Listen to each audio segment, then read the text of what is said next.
This episode of the only podcast about movies was recorded a little differently. Once again, our studio is in flux, therefore we have moved magically to Shahir's kitchen. Flux. I like that word. Good. So if you hear any anomalies, echoes, or Shahir being a little more pretentious than usual, Or fluxing, don't worry. Also, we hit spoilers running full tilt in the beginning of this thing because the conversation gets so heated. So just know that going in. I'm fluxing all over you right now. Just try to enjoy the show.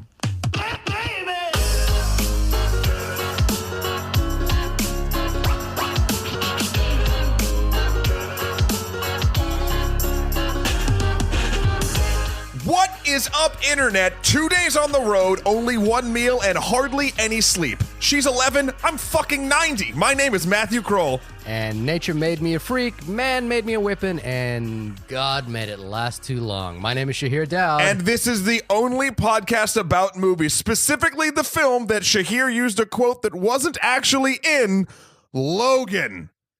Logan. But we're not adventuring into this mutant mayhem by ourselves, Shahir. This is, we're not. This is the 10th time we've done this, Mutant Mayhem, but I'm glad we've got a guest along with us this time around. The 10th time? 10th time? This is the 10th X-Men movie. Well, great. Jerah Milligan, welcome. Thank you for having back. me. Wait, how many mutant movies have you guys done? Well, we haven't done them. But this is the 10th X-Men movie. Gotcha. Did you guys like X-Men back in the day? Oh, like yes. The cartoon, like the animated cartoon? Oh,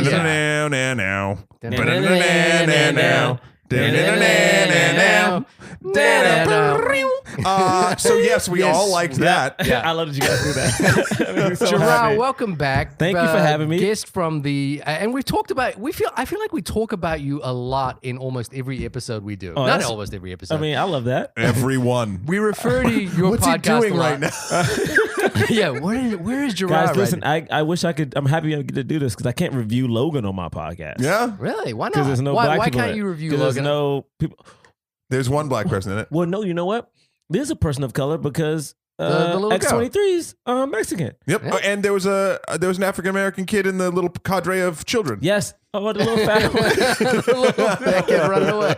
That's it. You made it. Onto the black. Hey, yo. So now you can do it. Jerah's from the Black Man Can't Jump in Hollywood podcast, which we're big fans of. It seemingly is another movie podcast, but very specific, so I don't think it overlaps with our... Very, like, we can't do the same movies you guys do. We just did. Well, we did get out. I mean, we come at it from a different aspect. You come at it from... Our podcast deals with, like, racial and gender issues. I feel like it's directly. impossible to discuss that film without talking about racial and gender issues. I mean, I mean, I'm still confused about there's another podcast about movies.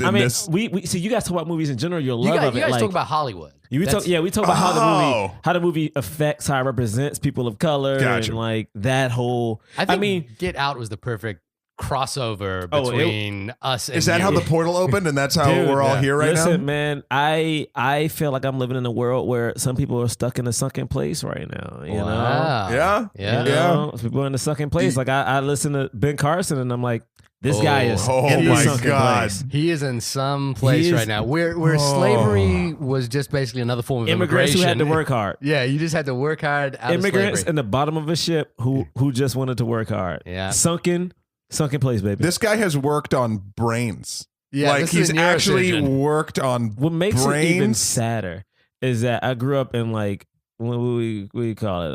I grew up in a not a very rich neighborhood. Sure. And so you had to read the book Gifted Hands.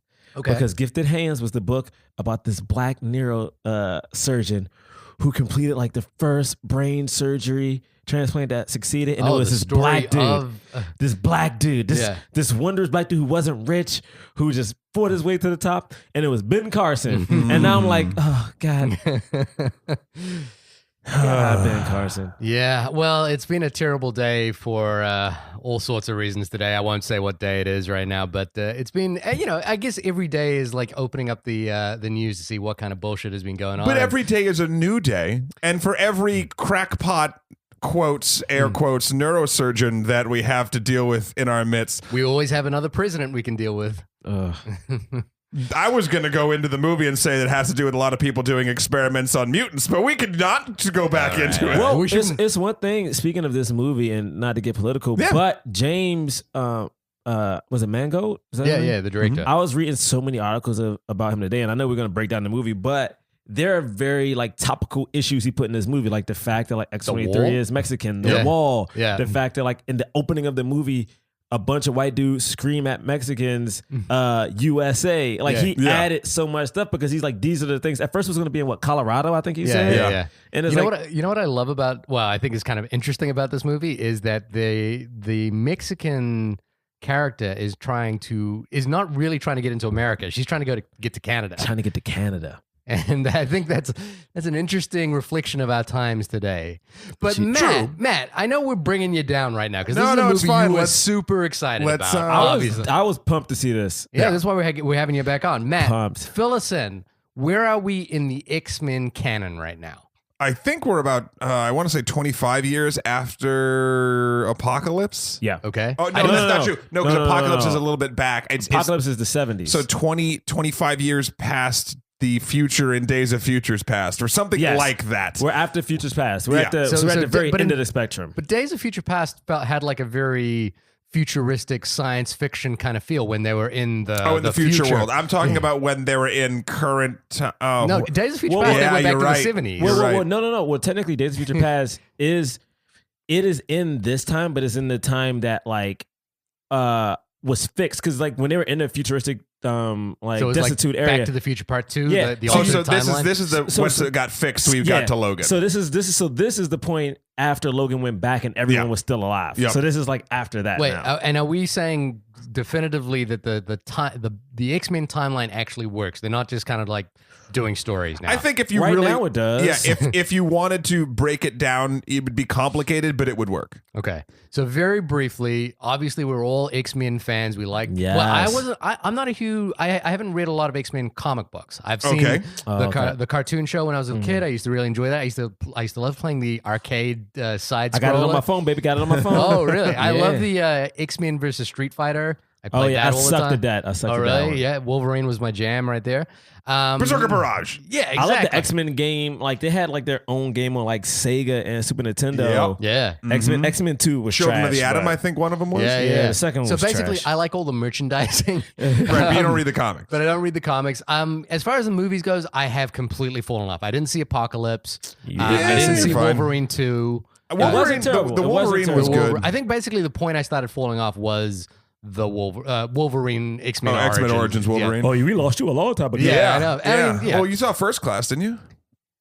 Did I see First Class? You saw Days of Future Past. I did see First Class, but I felt like I watched it on like video as like a second screen kind of event, you know, like where I wasn't really paying attention. I did see Days of Future Past in the theater, and I did enjoy it. Okay. I thought it was solid. I think that sort of side tangent stuff with First Class and Days of Future Past and the 70s stuff like does work very well. Like they're fun movies, they're good movies, but they're not, I wouldn't call them seminal. I wouldn't call them like important or anything like that. Yeah. And X-Men 2 is definitely the X-Men one. 2 is the one. Yeah. The one, right? I mean, to me, this tops all of them. Yeah, like this, this one, not to spoil the opinions, but this one I had high hopes for, and it met/surpassed them. Matt, you're the kind of guy, because you have facial hair, I feel like you're the kind of guy, when you're shaving your beard, you shave it into the Wolverine sideburns. I've totally done it. Like do the hair. Fun fact. And I feel like if you took your shirt off, you'd probably have a Wolverine tattoo somewhere on your body. Fun fact, in college, me and my girlfriend, she went as Mystique and I went as Wolverine.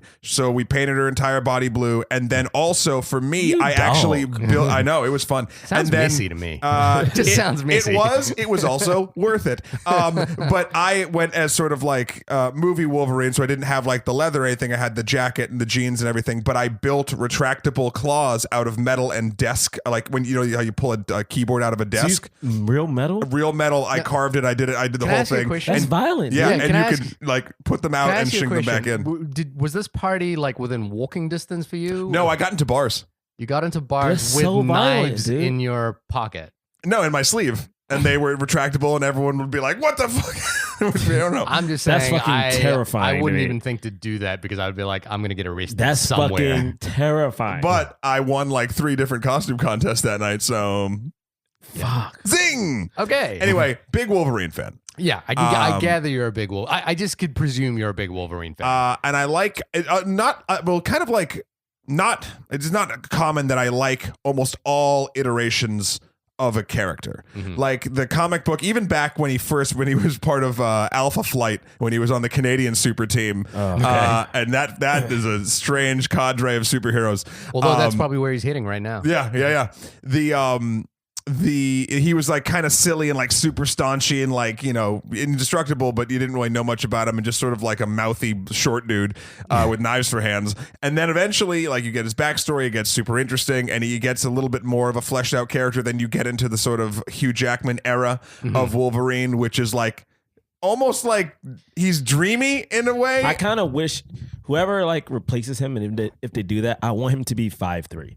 Yeah, you know who Hugh Jackman has suggested should replace him, and I think he was probably just saying this in jest, but I thought it was kind of interesting. Was he said Shah Rukh Khan?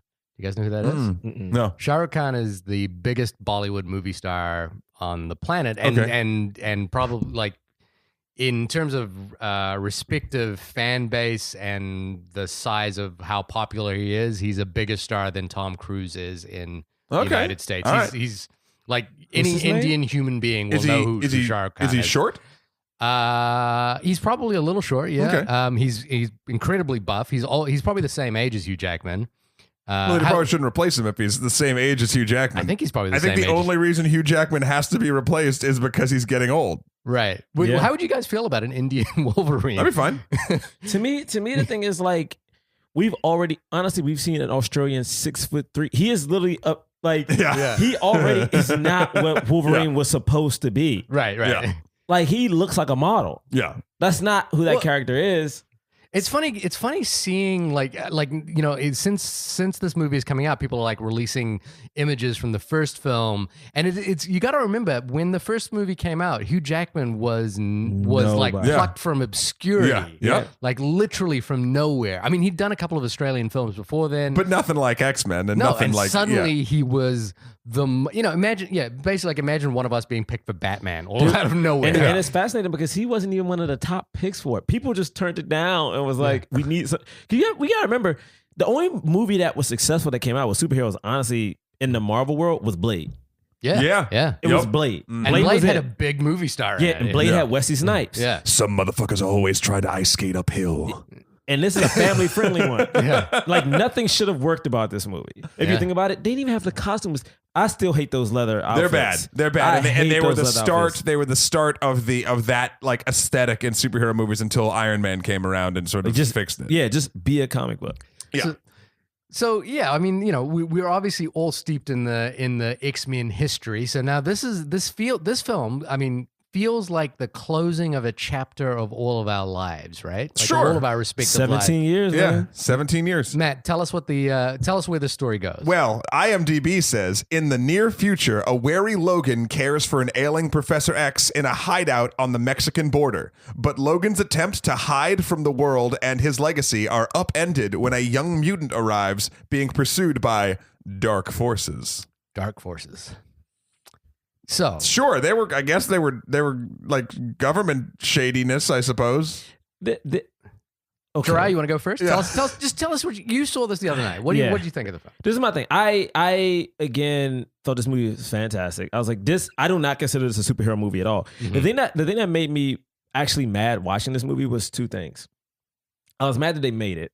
Because now, wait a minute. We started with the big one. Let's back this train up a second. Let me explain it. I was mad they made it because you now made a movie that's going to piss me off that it doesn't get any type of like award nominations like I was pissed with. The Dark Knight? I think this movie, and hear me out, and I love Batman more than anybody. Mm-hmm. I think this movie is a better picture than The Dark Knight was. When I think about The Dark Knight, I'm like, oh yeah. I think about everything being great, almost honestly, except for Christian Bale's like portrayal of Batman and Batman's storyline. Yeah. Mm-hmm. Whereas like this movie, take out the superhero-ness of it. Take it out. Mm-hmm. This is literally a Western, and it's Unforgiven mixed with a little bit of like True Grit. Yeah, but and it's fascinating because you have these different parallels of like fatherhood. It's like, you know, you got Professor X and like Logan. You got Logan and Laura. It's just, and then you have mortality. And you have battling your inner demons, which is a part we probably get to later. Mm-hmm. It's so much.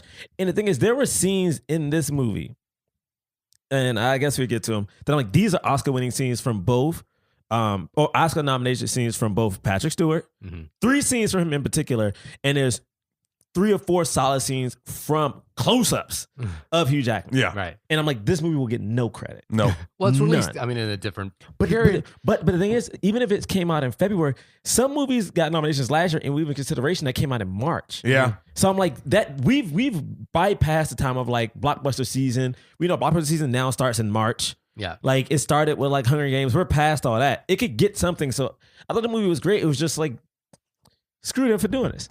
Like that is a weird. If anything, they should have released this in November. Okay. Because my thing is, you made a movie that's an actual picture. You think it would beat out Moonlight?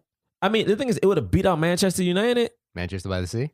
Oh, was it? Yeah, Manchester by the Sea, whatever. I was like, it's gonna beat the soccer English team. soccer fans. Because my thing is, like, think about it though. Think about it though. This movie, literally replace Wolverine's claws with a shotgun. Right? Replace it with a shotgun. This movie is now a straight up Western. Nothing is different because there's nothing else really mutant-esque about the movie. I mean, really. there are, but you could take them out. Very minimal things. Make that a shotgun.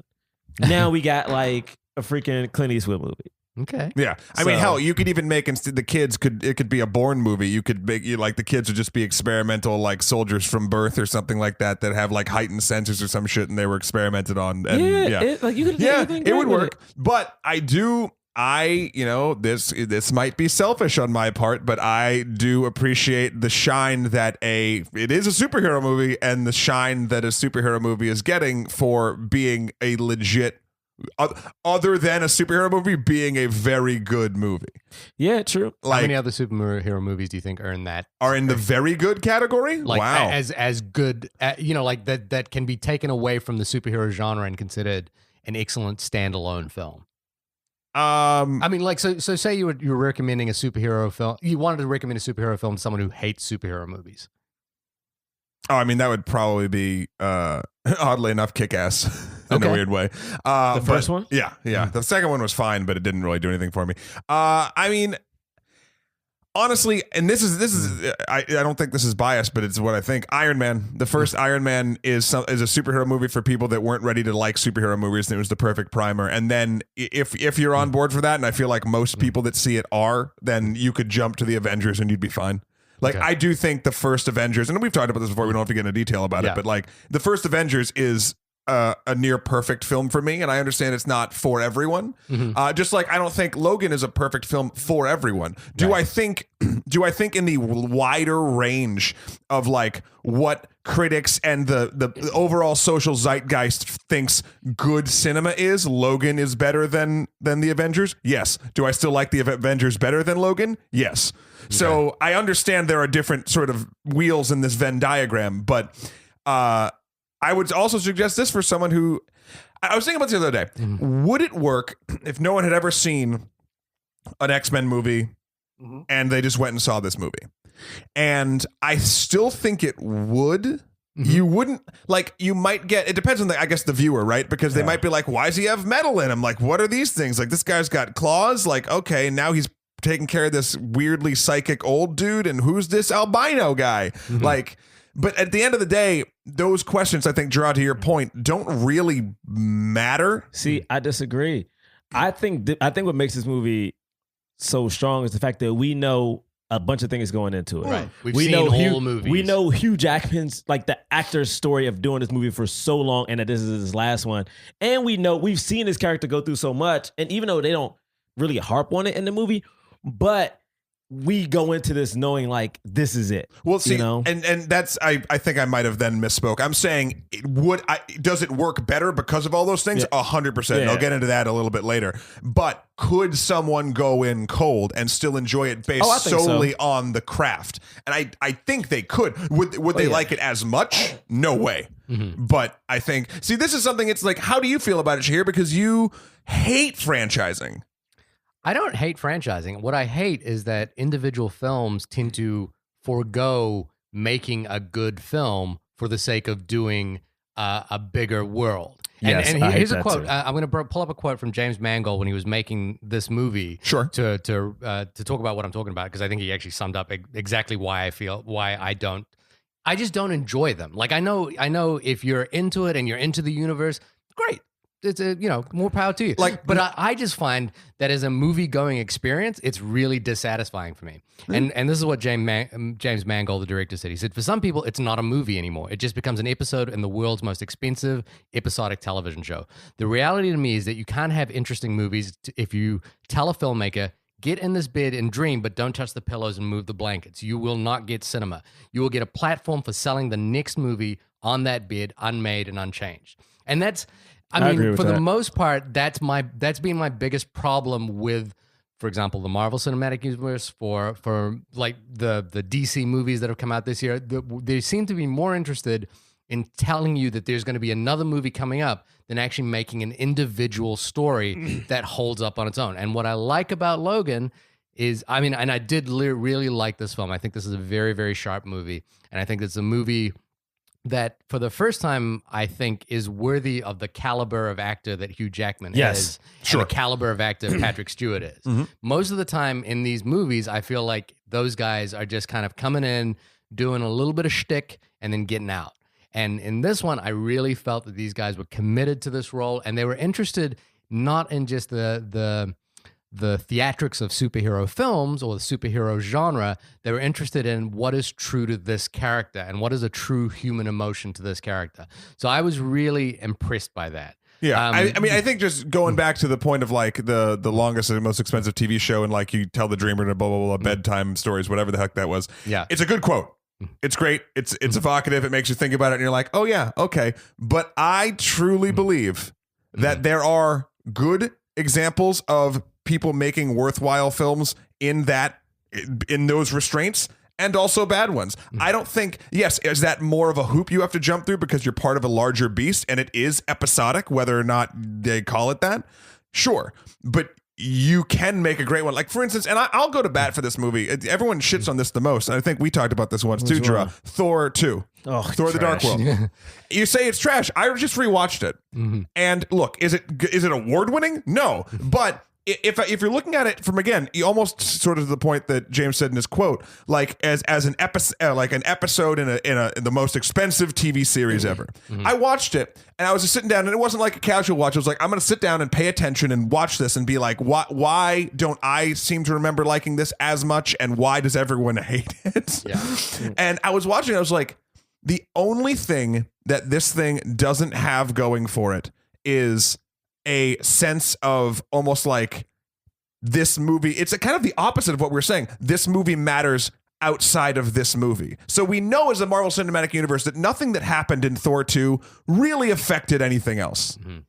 See, but right, and I'll just finish up real quick. And that it's like, but then in that sense, it's okay that it's just a fun ride. It's a fun Thor story about Asgard. In fact, the only thing that really sort of hits into the entirety of the Marvel universe at that point is at the end, you realize, spoiler alert, that Loki has now impersonated Odin, and that's going to play a role way the fuck down the line. But that wasn't like why it was made or like a real hindrance on them. Iron Man 2, on the other hand, is entirely what he's talking about, and I totally see those points. Man, I think, man, in all honesty, and I watch all the Marvel movies. I like a lot of Marvel movies, but it's like, to me, they're just average movies. They're very average movies. Now they've become so formulaic, and the thing is that you are now making movies to show me, hey, this movie's cool, but wait for the next one though. Yeah. And I'm like, what's the to me, it's like, what's the point of me watching this one if all the good stuff is going to happen in this movie? I think Logan is the point.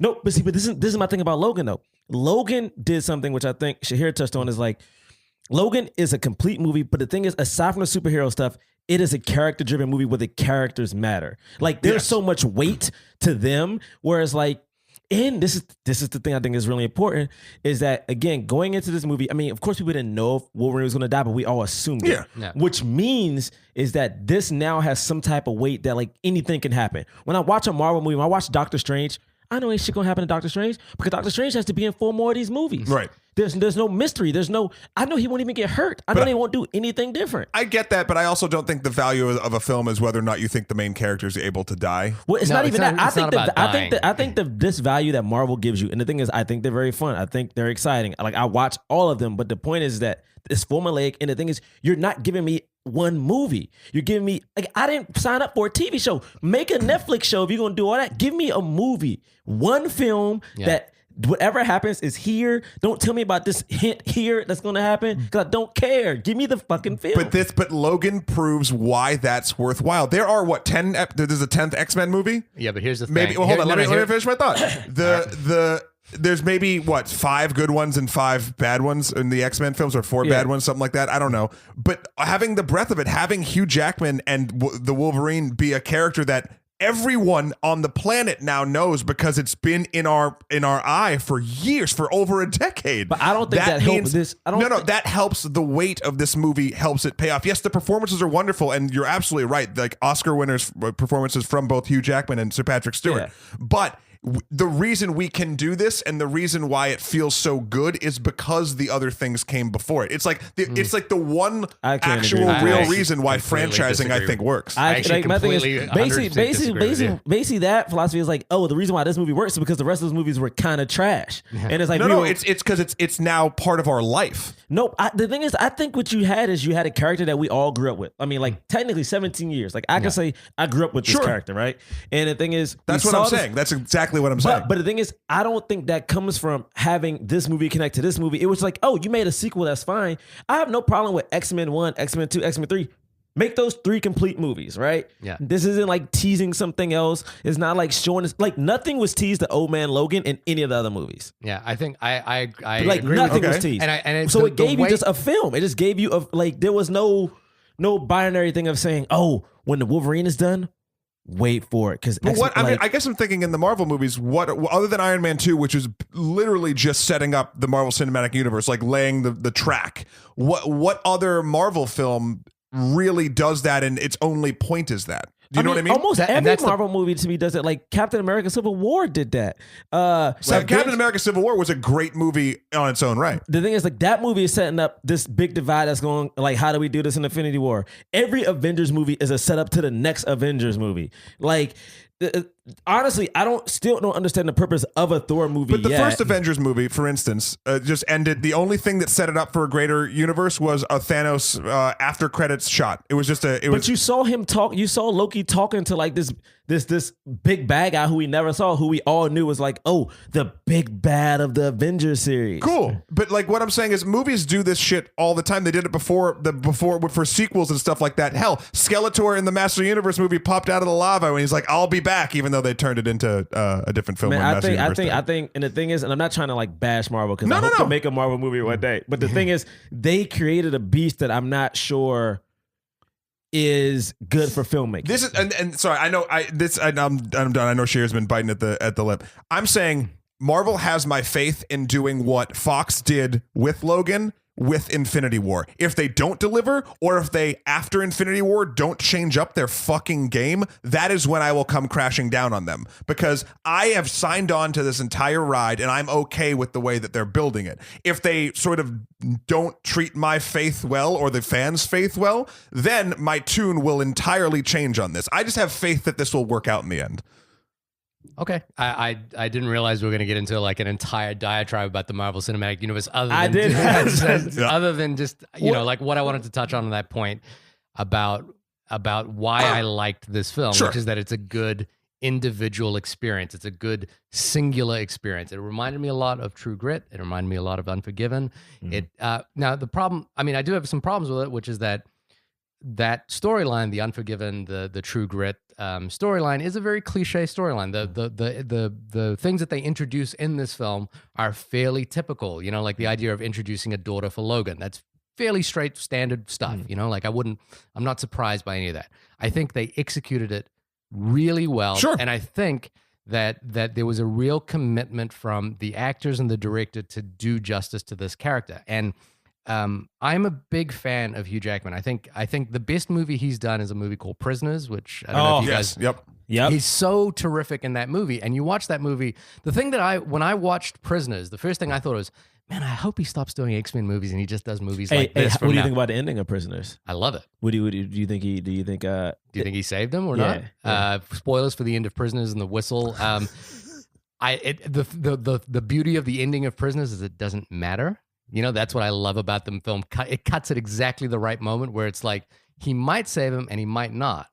And either way is an interesting story. That's what I love the storytelling there. Wait, maybe I didn't see Prisoners then. Prisoners, because that sounds like an ending I would hate. Oh, no, it's an amazing ending. But it drove me insane when I saw it. I was like, ah! It's a great. I'll have to check it out then. Yeah, sorry, we've just spoiled it for you. And sorry for all our listeners. But Prisoners is Denis Villeneuve.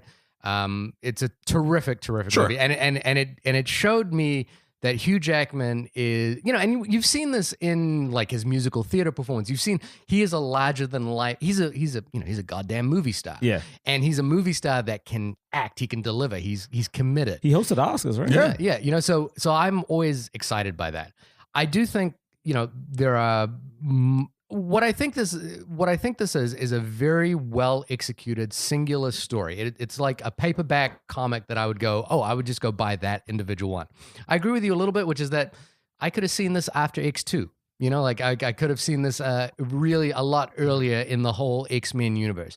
I do have a little kind of issue with something we talked about earlier in relation to Deadpool, which is the notion of an R-rated superhero film.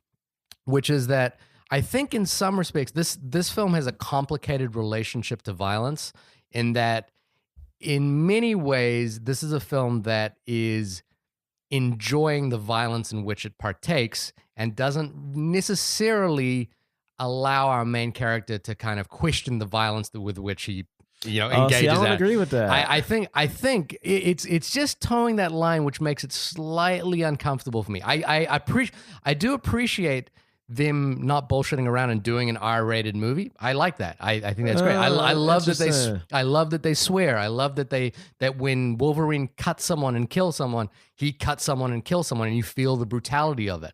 I think though that for the first this is the first X-Men movie to actually do that, to actually like show us the depth of his violence. It's not necessarily a film which actually engages in the question of his violence. Really? I don't. I disagree with that. I think it did, but yeah. Well, you go first. Well, no, it's interesting because like when I think of like some of the classic westerns, I think about how violent they really are, and especially this character. And we know this movie is based loosely, if at all, on Old Man Logan. Yeah. I think they took the good parts and they took the other parts and they were too crazy. They took the part they could, which is honestly one of the most violent Marvel books that they've ever made. And the thing is, I think that this world represents, I think this type of brutality represents the world that this sits in. Whereas I do think he questioned the violence. I do think. How did he question the violence? I think he verbally says it, and especially when he talks to her, especially towards the end of the movie, he's like, "Don't be like me."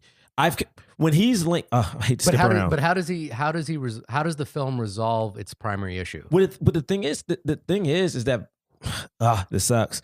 I know we live in a world we can go into spoilers if you want to. No, we live in a world we're supposed to like turn the other cheek.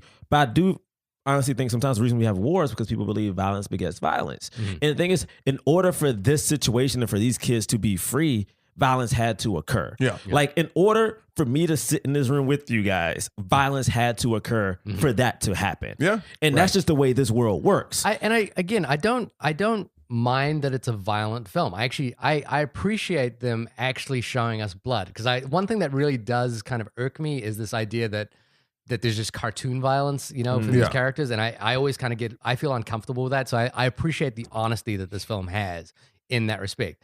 But I do wonder, and maybe it's a question of watching it again or kind of giving it a little bit more thought, if the film is actively engaging in a conversation about that violence, or if it's just kind of having fun with it for the sake of violence. It's like that question of, we had an R-rated Deadpool movie, so now the gloves are off and we can just show people killing each other. Deadpool had fun with its violence, and it was violence for fun's sake. There's no like overarching oh my God, this really means something in Deadpool. But I think in Deadpool there was a character kind of winking at the audience about the violence. But that's still cartoon violence, but it's also a shit ton of actual violence. Yeah. And what I'm saying with Wolverine though is you even had a point earlier, Shahir, about how you really appreciated how these actors really dug in and like went 110% with the character. That's Wolverine. Yeah. Like Wolverine is a fucking psychopath that was basically driven mad due to tons of experiments being done on him and constantly dying and regenerating. Like that is him being violent and answering someone trying to jack his car by slicing off limbs. That is who Wolverine is. But also, he didn't want to do that. But I'm saying this is a story about Wolverine's eventual demise and finding some peace with himself, right? I don't think at the end of this film there is a concern in his character about the people he's hurt. He says, "I'm the person who hurts people." No, I see it. I see it a lot. I think he even has. I think the moment you get. One of the moments I think is beautiful in the movie, actually. Like if you had one of those Oscar scenes when they show like why you got nominated, when he's laying in the bed at the Eden, and he's sitting there and he's in pain and he's slightly crying, and then she's looking at him and he goes, "I have killed a lot of people." Like to me, it's like you see, to me, violence was there the whole time, and there was a weight that everyone had. Right. When you found out what Professor Xavier did, it was a weight to it. Mm-hmm. And when he found out what he did, when he finally remembered, even this split second of Logan saying, "I've killed a lot of people." Mm-hmm. Don't be like he literally tells this girl at the whole movie, "Do not be like me." And like, I do like, not do this. I like thing. that scene, but then it's followed by. It's a question of waiting. Now again, I like this film a lot. I think it's a very, very, very good film. It's worth your money and time. There's a question of waiting to that, like because this is a film that actively actually engages in that violence in a visceral level for the pleasure of the audience. It's impossible to say like in the audience I saw it in, people were applauding when Wolverine would slice someone in a very violent way. And again, I know there's a visceral pleasure to be had in that. I just wonder if the film could have gone just a little bit further in maybe exploring that side of this character. See, I think, man, it's so I tricky. think it kind of did though, because it did it in the small moments, and maybe the violence for you, Shahir, sort of dwarfed those small moments, like because they are way more flashy and they are way more like they are the things that like. That they want the lizard brains of people to like latch on to and be like, wasn't that fucking cool? We were in the same audience. You heard people applauding. You heard people clapping. You heard people I also heard people crying at the end. I also heard people like actually having visceral responses, like gasps and things like that too, to some of the more heartfelt moments. So like, I do think this movie does a great job of having those sort of, it has its cake and eats it too. Basically, it's like all the stabby stab is great, but all of the reasons behind the stabby stab, if you're paying attention, and it's not even like you really have to dig far. It's just if you're a human being that's watching this movie for beyond like a punch people in the face sort of moment, you will get that. Right. Like there is. But do you think people like? Do you think if you're a human being with a slightly just like you described, like a slightly lizard brain kind of thing, you're going to walk away from this film thinking that the violence that Logan committed was okay? I honestly think like anytime he had a violent scene, because he stops her from like fight, like there's moments in this movie where he stops her from like beating people up, stops her from like cutting people. So I think anytime he does it, I mean, even the opening scene of this movie, he is begging them to not do this. Right. Like legit begging at one point, like, guys, let's not do this. And I like that. I wish that kind of, all I'm saying is I wish that thread was stronger. See, it's so interesting because I think it's there the whole time. I think the fact that like when they show up at his doorstep, he does not want these things to happen. Yeah. Like he doesn't fight them in the beginning. Like he doesn't want this stuff. And the thing is like, to me personally is like, it's hard because we all know, like Stanley has mentioned it, what X-Men represents. Right. You know what I'm saying? Like minorities against who Malcolm X is in this situation, who Martin Luther King is. I got to be honest with you, I really hated that comparison. I just thought that was like that comparison was really loathsome to me. The thing is like when I heard him say it and when I think about some of the ideology and if you read some of the comics and some of the literally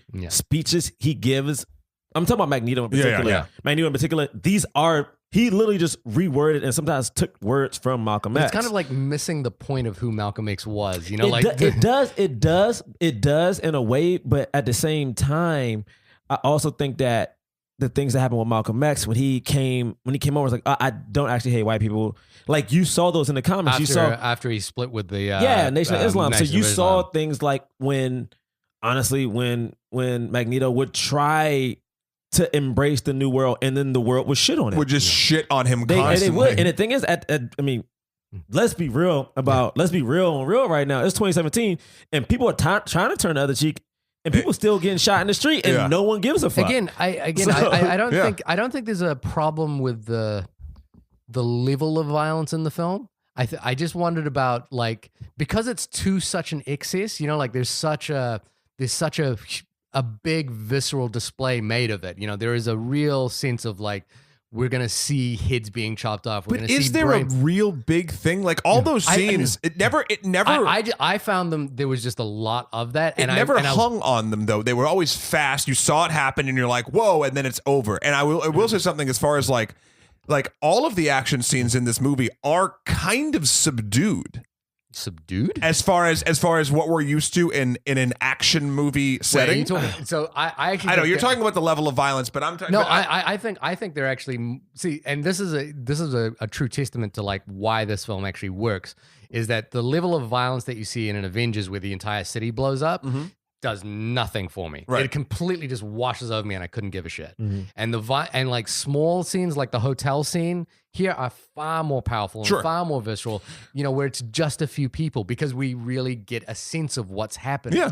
I just, again, because this is the first R-rated X-Men movie, and they make such a point of making an adult X-Men movie, I felt that occasionally I just wanted that thread of you know, hey, I've just fucking cut someone's head off with my arms. You know, I wanted that to just be a little more. I think we got that though. I really do. After every time he looked tired and defeated and just like, what the fuck am I doing? And no, he didn't like have a long ass monologue about like how his life has been wrong and he should have done other things, or like some sort of thing like that. But again, doing that is not Wolverine. And then also, I think when he, like, even talking about the hotel scene, when Laura kills like the one guy, he just looks at her with like confusion and sadness. Yeah. And every time he sees her fight, when he's not like enraged. Yeah. There's a moment at the end where they tag team towards the end of the film. Because he was trying to save a bunch of kids. He was trying to save kids. They were trying to kill kids. Yeah. The thing is, like, I think what's so jarring about it, and Shahir, I understand what you're saying. I think what's so jarring is because this was an X-Men movie, and honestly, a superhero movie that wasn't superhero-y.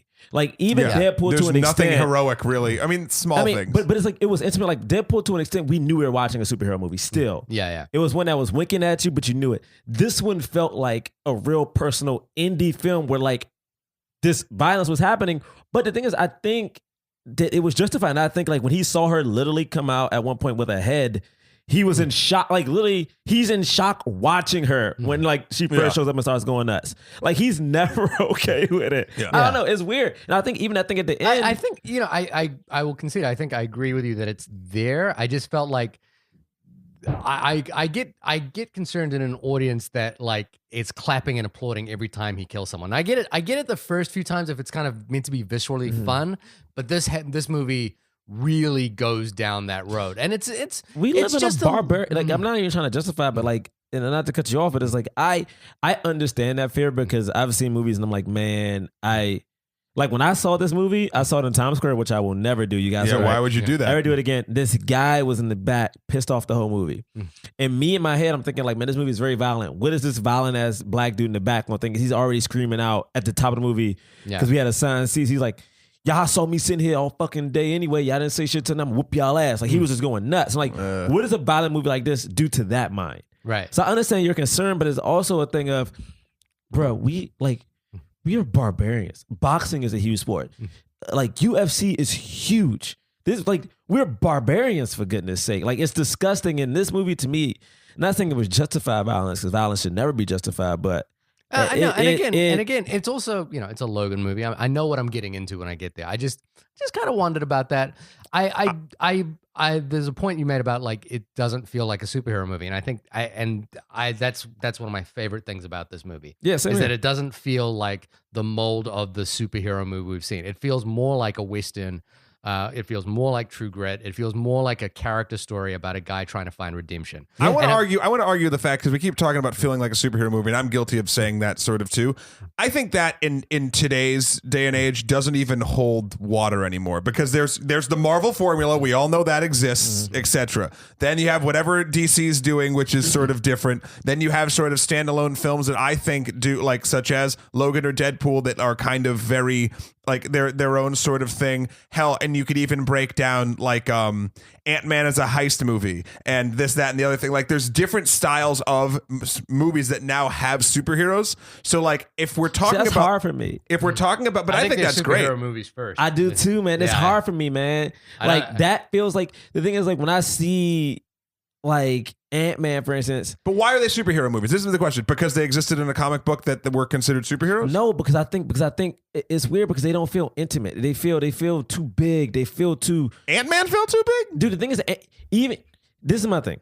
Thing about Ant-Man is like, again, Ant-Man was like this guy was trying to get this suit so he could sell a bunch of suits, and then like the people who would buy those suits would take over the world. And I get the superheroes, their job is to do something big.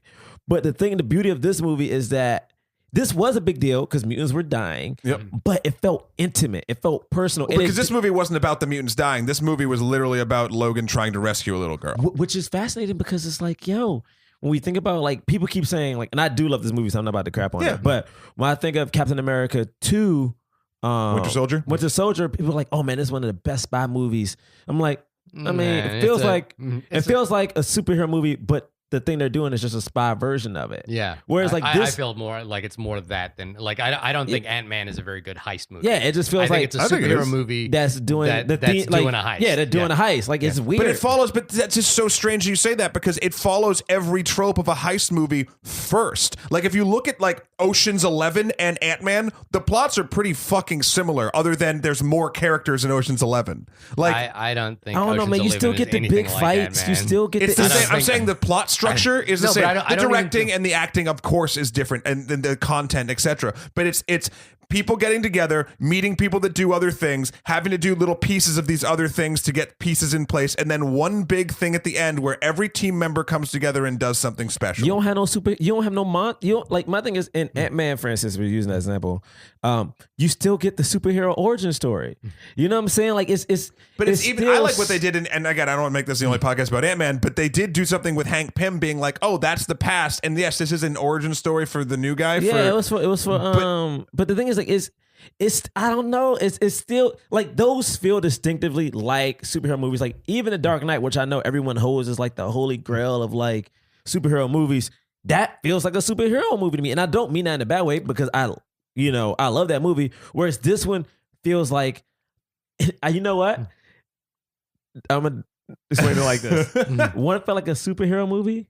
One feels like a film, and it's like a superhero film. Can we coin a phrase? Like it's not even it's like it feels like a film, man. Yeah. Like I think the thing you're talking about is the hybridization of genres here, like the superhero with the heist film, and this feels more like and which comes first and foremost in that formula. And I think to me in the Marvel Cinematic Universe and what we've seen so far, it's always the superhero part first, followed by the genre that it's picking on. In fact, I'm gonna pull a quote from Scott Frank, who wrote the Wolverine. He says, one of my favorite parts of being in the middle of rural Japan is this woman being human and feeling like what it's like to be a human being. But we're not there for very long. We go back to giant robots and stuff, and it becomes another superhero movie with a lot of CGI stuff. That's not what. And I feel like Ant-Man does that. I feel like almost every superhero movie does that. I feel like the Wolverine does that. I don't feel like Ant-Man does. I feel this is my only concern. This is my only concern with this conversation in general. Is that back in the day when Superman and Batman first came out, like the first films and whatnot, that there wasn't enough, and that way it's like, oh, these are superhero movies. Right? Because it's like the heroic hero comes in and saves the day from the thing. Well, every movie has a hero, most 80% or something like that, has a hero or someone who's in the right who comes in and saves the day from the wrong. So, okay. But now we're so inundated with superheroes to call things sort of like, because a superhero movie, all it takes right now, honestly, is a superhero to be in a movie, and now it's a superhero movie. Whereas, why aren't, and this is the strange thing, like Westerns, this is going to be stretching the analogy a little bit. Okay, why aren't we calling Westerns that have cowboys cowboy movies, and Westerns that like Hell or High Water that don't have cowboys in them, we still call it a Western? Like, do you get what I'm saying? Like, it's going beyond. It's going beyond what. Like, it's no longer just, this is a superhero movie as a genre. This is genres that now have superheroes in them. And I know that the Marvel formula does I think muck it's based that on up what a bit. Shahir said. I think Shahir said it. Shahir. Shahir? I'm thinking of Shahir's Almeida. Yeah. I can finally say her name now. I'm thinking Shahir said it best. It's like, I think the difference between Logan and all of the rest is one simple principle, is that those other movies are superhero movies first, with whatever their genre is second. Whereas this movie is a movie first, and then they added like the claws. You know what I'm saying? I mean, it's because the way you're describing it means that you could say to someone, "Hey, you love heist films, you'll love Ant-Man." And I don't, I agree with that. That's the thing. But see, I don't agree with that. Like I was like, if you like heist films, you'll like Ocean's 11, you'll like Rafifi, you'll like Get Shorty, you'll like other films.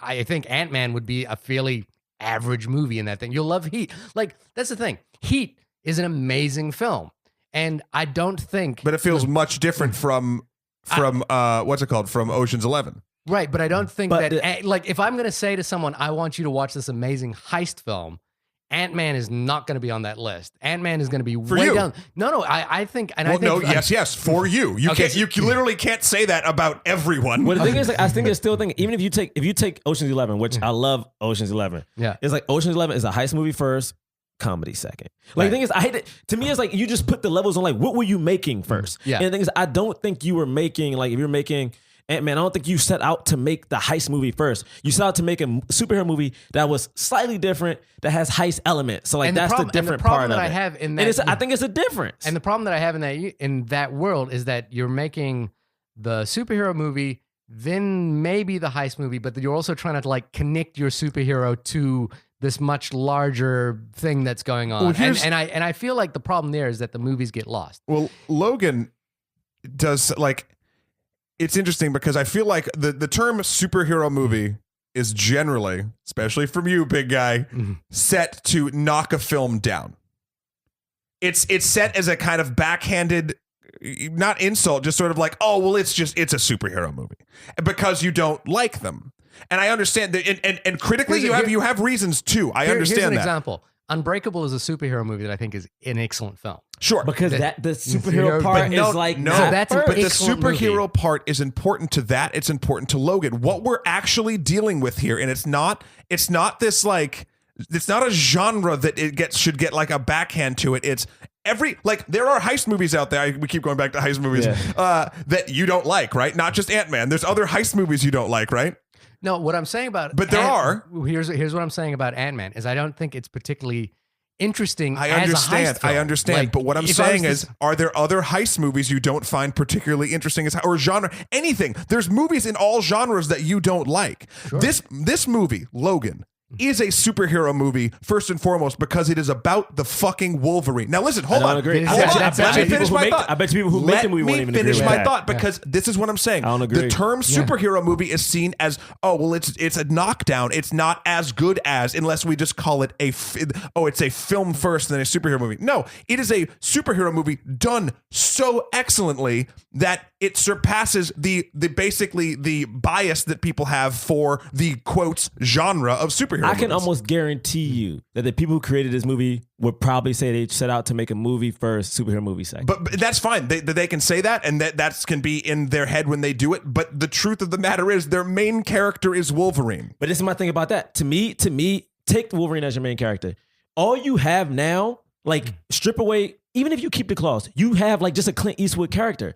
The only thing that they added into it was the fact that when he kills somebody, he does it with a gun. I mean, with claws and not a shotgun. The thing about this movie that makes it different is that this movie literally follows no superhero tropes. Like the superhero part, it's not even a thing. Like, but what I'm saying is the tropes are the genre is beyond the trope. So I don't think so, because I bet you I think this every movie other proves movie that it is. But the thing is, it's only two movies. You based it off of two, technically one. What other movie is like this? I'm saying The Dark Knight got close, I think, and I don't think Deadpool did this at all. No, I'm not talking about an R rating good. either. I'm just talking about like what is an actual amazing film. And again, we can go back to what is an amazing film is because again, and I'm not going to do this, and we don't go down this rabbit hole. I'm just saying for me, First Avengers is an amazing film. That is an amazing film that is a superhero movie, like team up movie at its core. But I'm just saying, you're right. The people that made Logan probably would be like, oh, well, we set out to do like a real film first and it's a superhero stuff second. That to me is it's literally it's biting the hand that feeds you that sort of gets you to be there. I'm not saying you can't make good films not about superheroes. I'm saying this happens to be a great film that is also a superhero film. Here's the difference. Here's the difference. But the order of my sentences doesn't matter in my here's the difference. I think Here's the semantics difference. All right. Is that by doing what James Mangold and Scott Frank did on this film, right?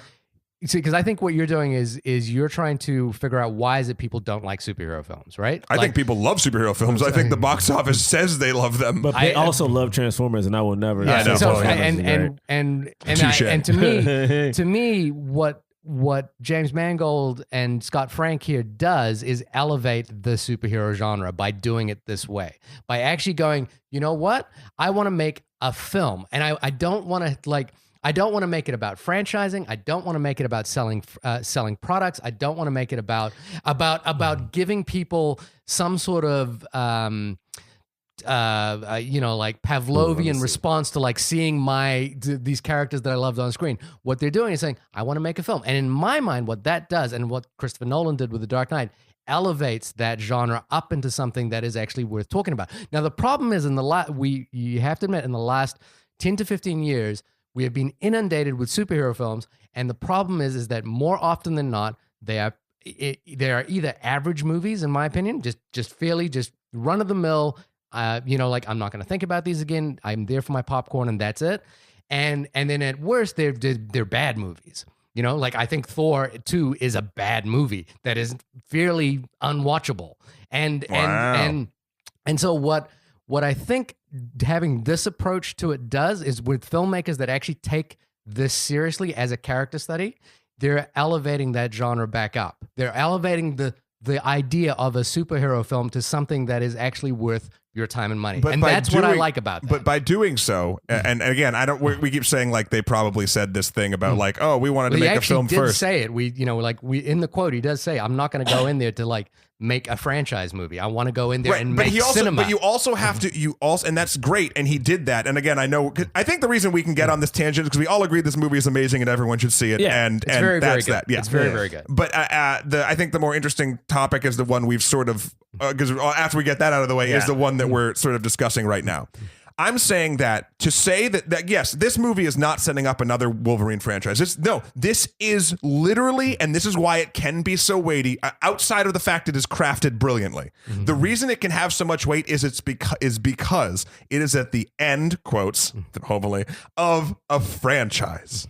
Now, I know you can make great movies that are one-offs and super powerful, and I understand that. But this one, you cannot argue that the fact that there were so many films beforehand do strengthen this. Because there's a difference between seeing a character that is artfully told to us for the first hour and a half, have his final heroic stand and actually make his life mean something, versus a character that we've been with for the better part of 17 years doing it. And there is a feeling behind that does matter. So to just say that this thing only lives and dies based on the fact that it is solely a wonderfully crafted film, which it is not giving the due to the actual thing that a lot of times, like you say, Shahir, does hurt movies. I will go back. I don't agree on Thor, but I will agree on Iron Man 2. That is literally just railroad track for the Marvel Cinematic Universe. And watching it again, I am just like, ugh, okay. Like, that's why I like Iron Man 3. I know a lot of people don't, but it also kind of goes off the beaten path, doesn't really set up shit, and lets Shane Black have fun. Granted, not like super weighty fun, like, and Logan's not fun, but you know what I mean? Like, it doesn't change the mold, but it takes the character in a different direction. It depowers him. It makes him do interesting shit, yada, yada, yada.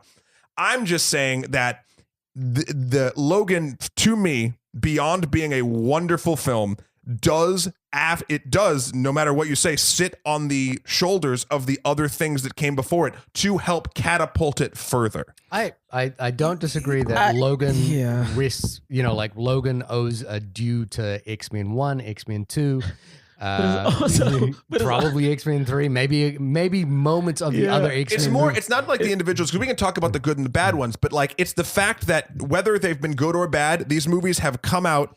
If you want to talk about made money, they made money. Great. The other example would be the reason why Unforgiven works so well is that Clint Eastwood is an icon of that genre. So we so we know that, but and that's the interesting thing about Clint Eastwood and those sort of actors that are characters is like, don't really. I mean, I don't remember Clint Eastwood. I don't remember his character's name. You know what I mean? But it's Clint Eastwood, and that feeling moves forward. No, I agree with that. That there is a sense that the movie lives because of the fact that there's such a history of films around it. But I'm saying I could have taken this movie as the third movie or the fourth. That's the interesting part, because I do agree. Like, I think because we've seen Hugh Jackman do this character for 17 years, it does have a weight. But I'm also fascinated with the fact that we don't see superhero movies in particular try this. Yeah. And I hope we do now. But the thing is I'm fascinated about what Shahir just said. I could have took this at the second or third one. Like, I would love to see what would have happened, because the thing is,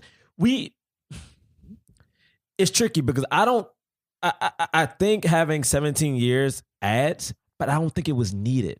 Because I think this movie in itself, I'll agree with that. I'm just saying again, it's a special sort of seasoning that is thrown on this thing. This film is so good that I think this is a sort of interesting thought experiment. What if this was the only X-Men movie that ever existed? I was thinking the same thing. We kind of touched on that in the beginning. We said how it would work, but it might not feel as strong. I think it could. You said before that. I think it's fascinating. I think one of you guys said it, that this is finally a film, at least for me, and I will agree. I think Iron Man 2 is a good superhero weight, because this movie is, Iron Man 1 in particular is very well acted. It has actors who are doing the thing that no one was expecting Robert Downey to be that guy at that point. I actually just watched Iron Man a week ago. Yeah, I mean, I seen it on TV and I'm like, yo, no one was expecting that from him. They wanted Tom Cruise for that. I know. No one wanted him. Could you imagine Tom Cruise being Iron Man in all these movies? He could have been. But I think Robert Downey Jr. at this point should be looking to a film like Logan and going, I want that for my character. I want it doesn't have to be dying, but I want that kind of reverence, and I want that kind of seriousness to the character doing that. It can be a comedy, but I want someone to treat this character with respect. Sure. And and more importantly, I want to treat the audience with a little bit of respect and give them an actual meaningful experience. It can be comedy, it can be action, it can be whatever, but just give us a meaningful experience. And my problem is, in the Marvel Cinematic Universe, more often than not, I don't get a meaningful experience. I just get like I said, a chicken McNugget of a movie. And then we go back to what we consider meaningful experiences, and we've done this dance a bunch of times. And we go back to I'm not thinking enough about stuff, and you hating fun, and we go back and forth, and that's how it goes. So but we Logan. But we are running out of time, so let's do our final thoughts. I want Jerah to end it. Do you want to start it? Do you want me to start it? Why don't you go for it? All right. I'm just going to say, obviously, we all are super passionate about this movie. We really, really dug it. I think this is the best X-Men movie since X2. I think it's the best X-Men movie, but I also, as I said before, feel like it does owe itself even to the garbage ones. It's just keeping X3. Wolverine alive. And I love how in canon, technically, after Days of Future Past, X3 never happened. Yeah, they were screw all of this. It's so good. It's just a beautiful swan song for the character. I would now love to eventually, if they want to do this, I think the actress who played X-23, where is her name? It is Daphne Keane. She was phenomenal. And it's funny, back when Hit Girl came out, everyone's like, oh, she's so great too. No. This girl who played X-23 acts her fucking face off along with doing all this weird action stuff. Man. So that was amazing. I'd watch a movie about her, continuing stuff. I think that'd be amazing. Keep her the same age and not age her up. Yeah, I know. I just feel like this is sort of, it's super emotional storytelling that's aided by all the other stuff that I really love. And I shed a tear when it was going on. I saw Shahir was shedding a tear. I think I might have been chopping onions. No, you actually, I really wanted to point out that Shahir shed a tear and that rhymes, at a superhero movie, and you clapped at the end with me, and I don't know if you just did it in solidarity, but I appreciated that. Look, where can they go from here? I don't think they should go anywhere from here. I think they should do X-23 and let good old Logan rest in peace. I think it was amazing. So, Shahir? I did enjoy the film. Yep, I felt the feels when Logan was coming to an end. I felt the feels of a character, realizing his mortality. It was particularly a character who is defined as immortal. I felt the weight of Patrick Stewart. So good. Passing, and I think, the writing of this is what that moment feels like, should feel like, in Patrick Stewart says this is the happiest moment of my life. I think there's a lot of clever stuff here as well, which is like, Logan battling the younger version of himself, which I didn't see coming. I thought that was really cool. It's an interesting I was kind of hoping that was Sabretooth, but I was like, but that was a very cool way to do it. Yeah, and I think it was far more metaphorically interesting than if they introduced some big bad, super soldier. It was him as a younger man, which I think I appreciated. I agree. I think James Mangold knocks this out the park. He really, like after The Wolverine, I think he really, really, delivers on this film. You should watch the uncut The Wolverine. I have it. You can borrow it if you want. I don't know if you do, but the uncut version like actually gets a little bit. There's more action, which is great, but also it does really like nail it down. Yeah, I was like, why he getting that robot suit, man? That was dumb. I mean, I haven't, I hope now at this point I can see Hugh Jackman, the actor, in more films like Prisoners. That's what I really want. That's what he wants too. Yeah, I really want him as an actor to be doing interesting, daring work because he's got talent, charisma, all that, and he's committed. So I want to see that kind of thing. And as to seeing an X-23 movie.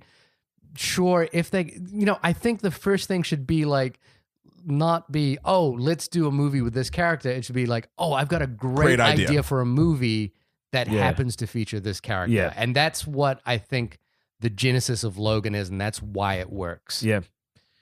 I think it's funny because Fox usually gets made fun of for their superhero movies. Yeah. Mm-hmm.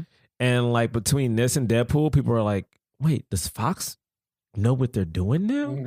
And it's interesting because I've been reading about like Hugh Jackman's like process for doing this movie. He watched a bunch of lot of weights. He didn't actually for this one. Really? He didn't lift a lot of weights. What he did was he watched not Unforgiven. There's another Western. I can't remember the name. What was it? Shane, which was featured in the movie. Yes, Shane. Yeah. And he was like, some of the lead characters, he was like, you notice they walk with pain. And he was like, what he found out is the actors would do is they would put like huge rocks in their feet. Yeah. So that way if they had to run, if they had to walk, they would never forget about pain.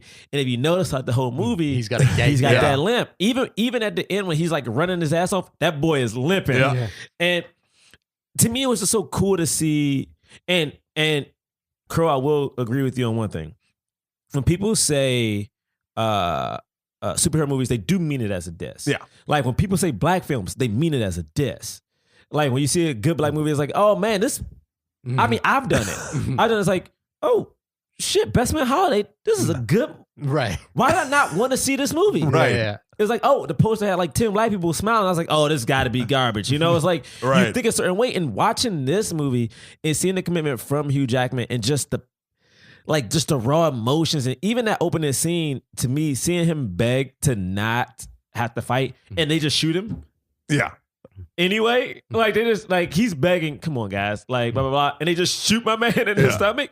Like that is a good moment. And then I even love the fact that Laura is Mexican because she's not Mexican in the comic. They kind of don't really talk about her race. Yeah, really. because she was grown in a lab. Yes, they don't really talk about it, but I love that she's Mexican. Yeah, I love the fact that this movie opened with him with Logan driving people around and 3 douchey white dudes screaming USA. And I love the fact that he had to drive back into America. Like, to me, it was a very subtle way to have some type of social commentary on the world we live in.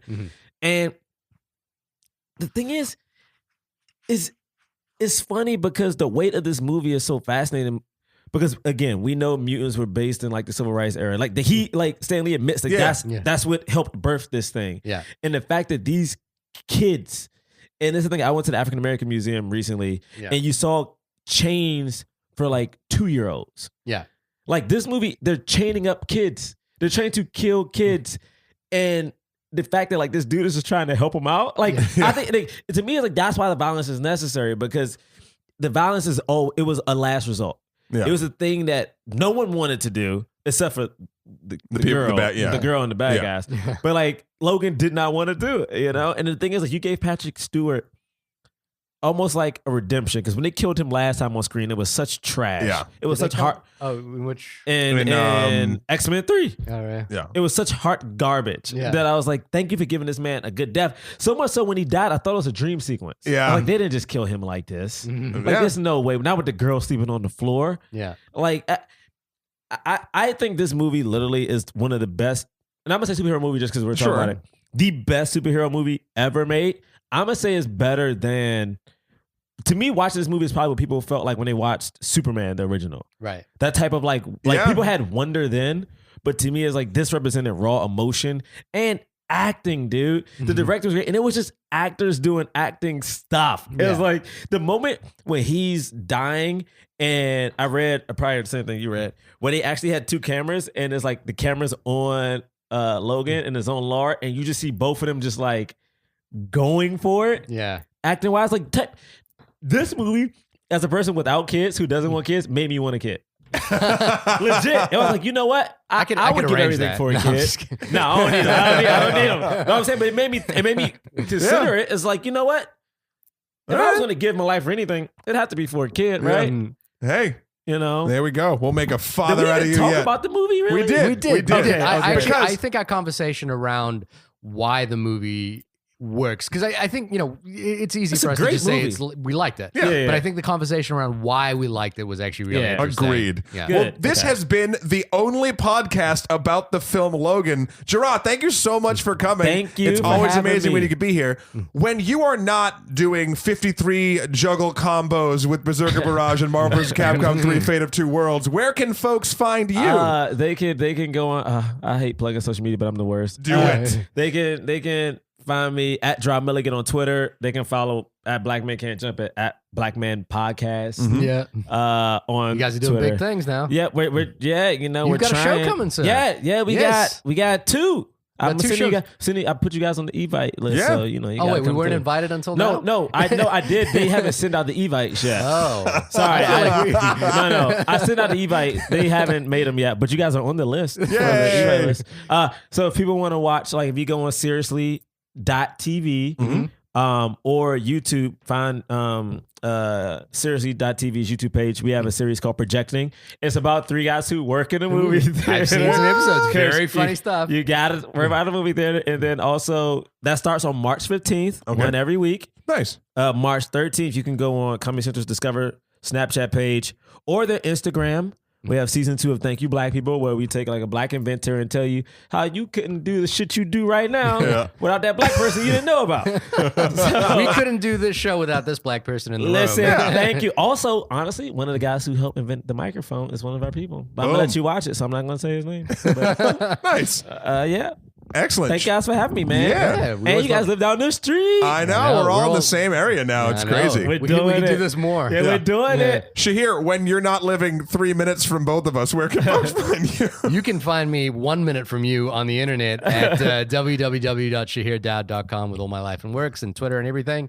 Matt, how about you? You can find me at Emperor MSK on Twitter or Skeletor, the number 4 PREZ on Instagram. Also, write us in onlymoviepodcast@gmail.com for all of our email needs. You want to talk about Logan? Did you like it? Did you not like it? Tell us your favorite tweet. superhero film that's not a superhero movie. Tell us your favorite movie that happens to have superheroes in it. Yeah, seriously. Like, I'm curious to know people's favorite superhero movies. Yeah, that's always a melting pot We'll do a discussion. Twitter poll. I Yeah. think. Yeah, I Yay. mean, like where does Blade fall on that list? I like Blade. Blade. Is that a superhero Blade's movie or a great. horror movie? It's a superhero movie because he literally is a superhero. He just happens to be a vampire. Okay. Well, but are vampire superheroes? That's my question. What? I'm We reading don't have Dracula. time for this. I'm reading Dracula right now, and that dude is a superhero. Like he is. The real, was it Vod? Was his name? Vlad the Impaler. Vlad is a good guy. Technically, Vlad is a good guy. I mean, Vlad not the in the Impaler? movie. Yeah, but I don't know about that one. No, because he was trying to protect his land.